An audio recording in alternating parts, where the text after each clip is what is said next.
to assassination. Okay, well, picking up from here, we'll continue this remarkable story. The man at Ford's Theater that would be responsible to guard Lincoln's box seat was a fellow by the name of John Parker. John Parker was a police officer working for the Washington, D.C. Police Department, and John Parker will be the man that will be assigned to Lincoln's box. They didn't have the Secret Service in those days, okay? They didn't have someone to protect the president 24/7, and so when the president went somewhere in town, they normally had someone from the D.C. Police Department, you know, watch him and keep an eye on him. It was nothing like the Secret Service thing you see today.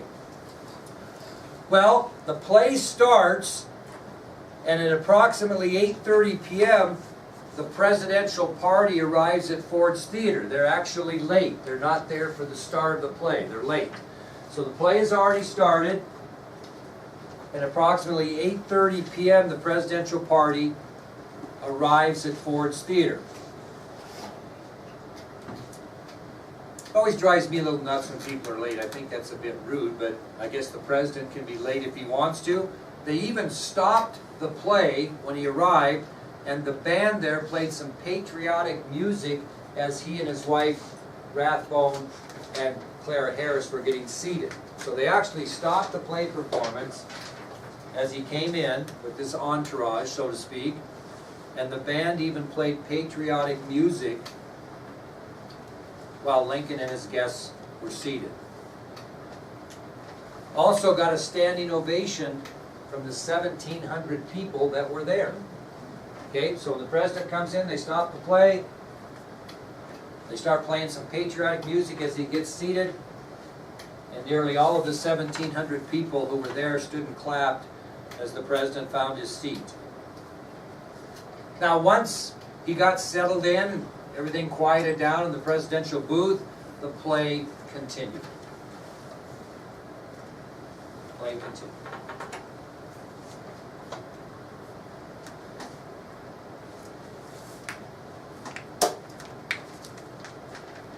Well, at 9:30 p.m., John Wilkes Booth arrives at the theater. 9:30 p.m., John Wilkes Booth arrives at the theater.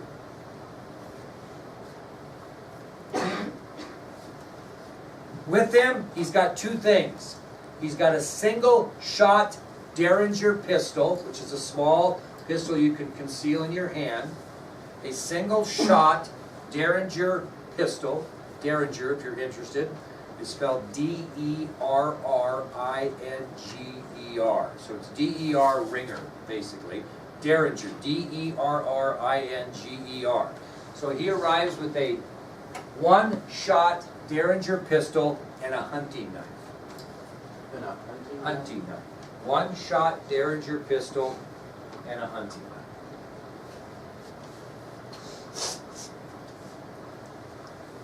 When he arrived at the theater, I listened to the name, he asked Edmund Spangler, who was the drunken stagehand at the theater, to hold his horse as he went in.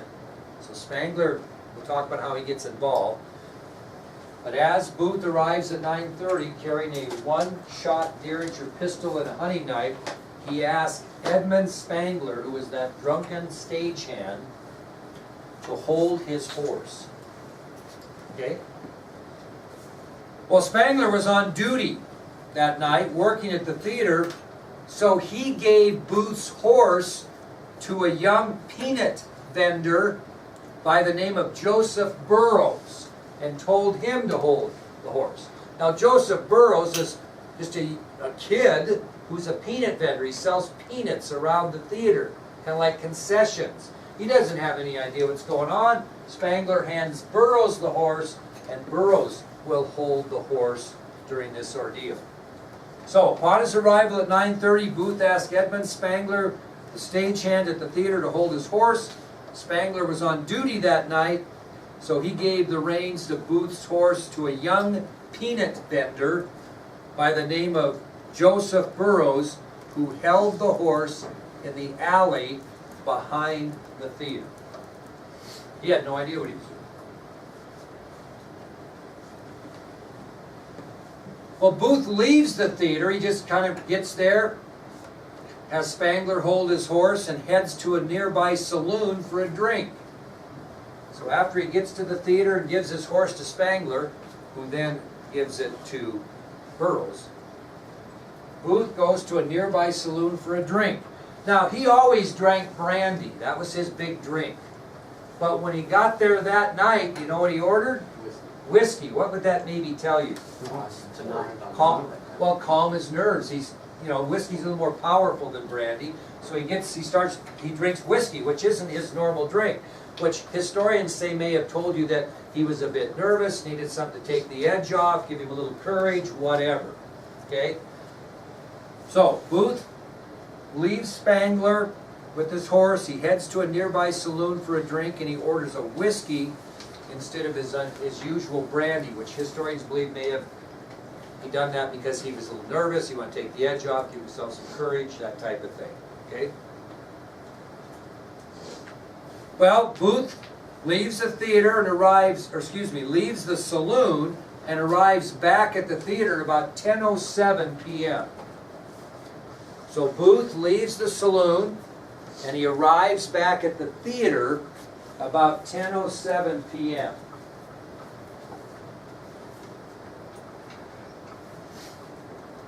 And he comes through a back door by the alley. That's how he comes in. He doesn't come in the front. He comes through a back door in the alley. And when he got into the theater through the back door by the alley, he traveled under the stage via a trap door. You could get under the stage, they stored things, etc., and had trap door, and he got in, opened the trap door, went down the ladder, and he traveled the length of the stage and into the theater underground, so to speak. So he wouldn't be seen. Okay? So he comes in the back door, he opens a trap door that will take you underneath the stage. It's got a ladder in there, and he simply comes in, opens the trap door, goes down, and makes his way through the theater underground, so to speak, under the stage.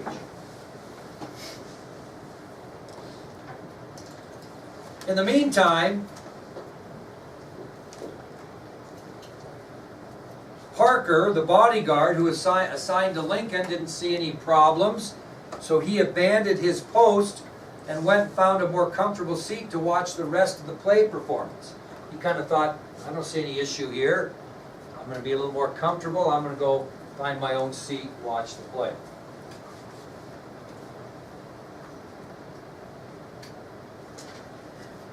Well, Booth goes underneath the stage and he gets to the other end of the theater, and there's another trap door that lets him out back on the same level as the theater. And he comes out that trap door and he walks up the staircase that leads to the presidential booth. Okay? So when he comes out, if you go into Ford's Theater, I've been there many times, you walk in the main door and there's the theater, and then there's a stairway to the right that takes you up to the booth, and a stairway to the left that takes you up to, there's two boxes in Ford's Theater, it's not just one. So there's also a balcony. So when you go into Ford's Theater, you can go upstairs into the balcony, right? There's the main floor and the balcony, and then there's also, when you get up in the balcony, entrances into these special boxes for special people. Just so happened Lincoln was on, as you walked in, Lincoln was on the right side.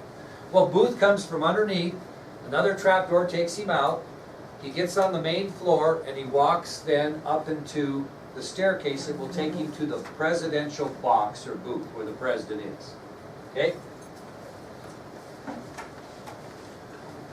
Well, it's kind of weird because when you walk in, there's a door and then a walkway and then another door that takes you directly into the presidential box. So what he did is he came through the first door, opened it, shut it, and then he barricaded that door shut with a wood bar because he didn't want anybody to come in on him. So picture this again. Here's the door. There's a space about from me to Marcus, and there's another door. And when you go through that door, you'd look left and you see Mrs. Montoya, and that's where Lincoln would have been sitting facing the other way. Okay, so it was kind of a passageway between doors. And Booth goes through the first door, shuts it behind him, and seals it off with a wood bar. Okay, barricades the door with the wood bar. Well, now it's 10:15 p.m. Anybody, you kids in drama do plays? Anybody here do plays? Okay. The play Our American Cousin reaches Act 3, Scene 2. That kind of makes sense to you? Is that you have acts and scenes. It's on your ID sheet. So at approximately 10:15 p.m., the play Our American Cousin reaches Act 3, Scene 2. And at this point in the play, an actor by the name of Harry Hawk is scheduled to perform the funniest line in the play. It's kind of a drama comedy. And at 10:15, and Booth knows this because he knows the play, at Act 3, Scene 2, he knows that Henry Hawk, who's one of the actors down there, is going to say the funniest line in the play at that time. He's got this all figured out. It's what he's been thinking about all day. And he's going to time his assassination at the same time that Harry Hawk performs the funniest line in the play. Why would he do that, Dylan? Why would he pick that time? Yeah. Well, everyone would be laughing. Absolutely, everybody would be laughing and making noise, which would give him a better opportunity to get through that second door without being seen or heard. Okay? So again, at 10:15 p.m., it is in the part of the play, Act 3, Scene 2, and actor Harry Hawk is about to perform the funniest line in the play, and Booth had timed this perfectly in his assassination plot because Booth knew that the actor's line would result in loud laughter from 1,700 people. That makes some pretty good noise. And it's going to give him the opportunity to open the door of the area that the president's sitting without being seen or heard. Well, as the funniest line in the play is performed, Booth opens the door to the presidential box and fires that .44 caliber single-shot Derringer into the back of Lincoln's head at point-blank range. .44 caliber is a big Especially in a little gun. in a little gun. That's right. So, as soon as Harry Hawk gives that famous humorous line and people begin to laugh, in the middle of their laughter, Lincoln opens the door to the presidential box, takes his .44 caliber single-shot Derringer pistol, puts it an inch away from the president's head, and fires. The bullet goes through Lincoln's head and lodges behind his right eye. So he was shot in the back of the head here, and it lodges behind his right eye. And he loses consciousness immediately and slumps over. So it was that quick. Boom. The bullet's gone through his skull. It's lodged behind his right eye. He goes unconscious and slumps over immediately.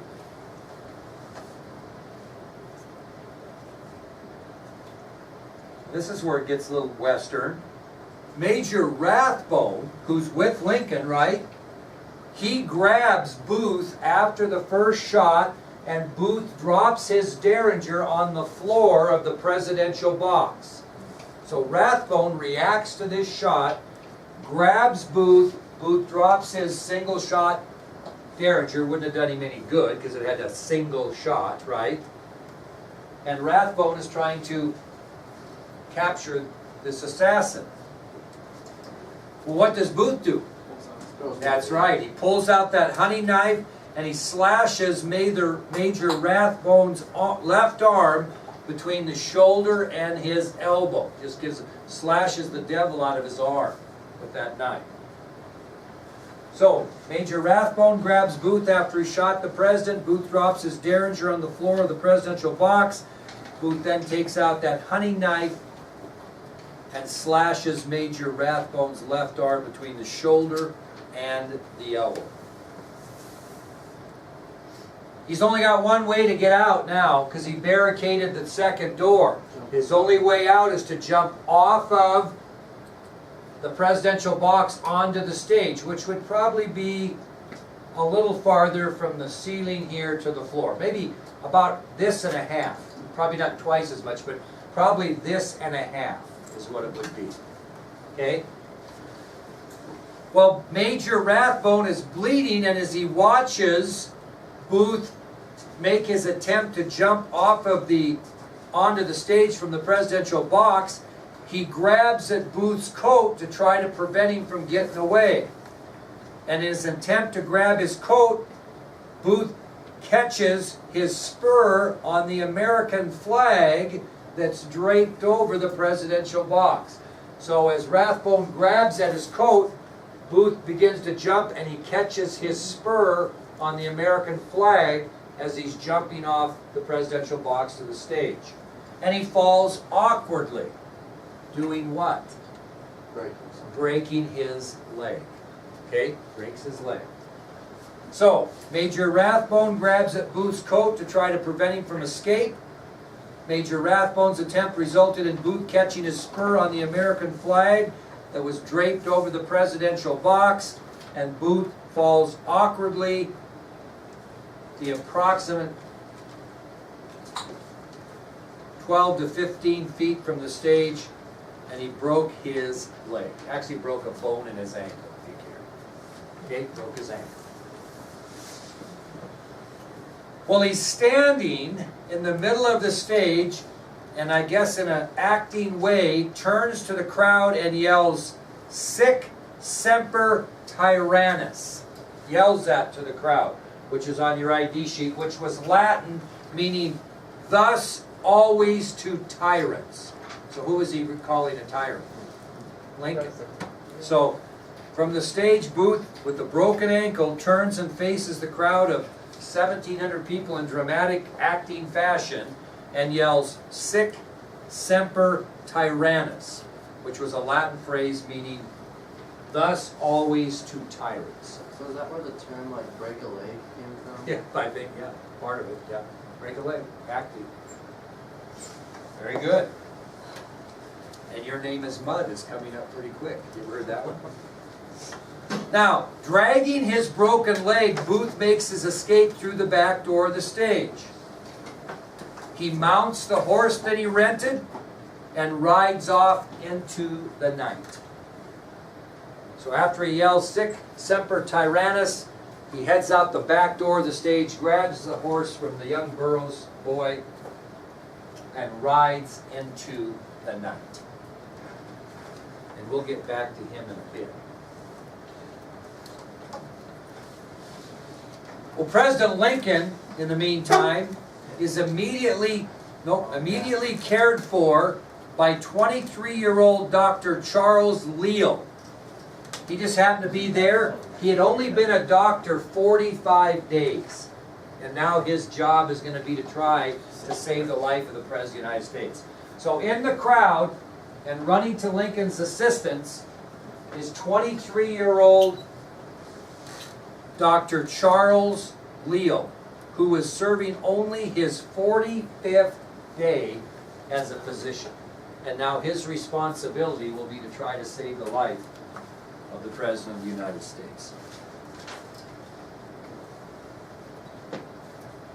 Well, Dr. Leal laid President Lincoln on the floor in the presidential box next to the rocking chair he had been sitting in, and began artificial resuscitation. Began to give him artificial resuscitation. We call that now CPR. Okay, began to give him artificial resuscitation. After doing that, he rubs his fingers through Lincoln's hair, finding a gap in his skull where the bullet had entered. So after giving him artificial resuscitation, he then runs his hand behind Lincoln's head, and he finds the hole, the gap in Lincoln's skull where the bullet had entered. Leal also noted that the president's pupils were dilated, and he noted there was no question there was a sign of brain damage. No question. Okay? No question. This is back in 1860 5, so keep that in mind. Well, he was later quoted as saying, "His wound is mortal. It is impossible for him to recover." He said that while the president was in Ford's Theater. He said, his wound is mortal. Mortal means you're going to eventually die. Fatal, mortal, going to die from it. He said, his wound is mortal. It is impossible for him to recover. 3 other doctors helped Leal with the president. One of them was Charles Taft. So 3 other doctors came to the assistance of Charles Leal. One of those doctors being Charles Taft.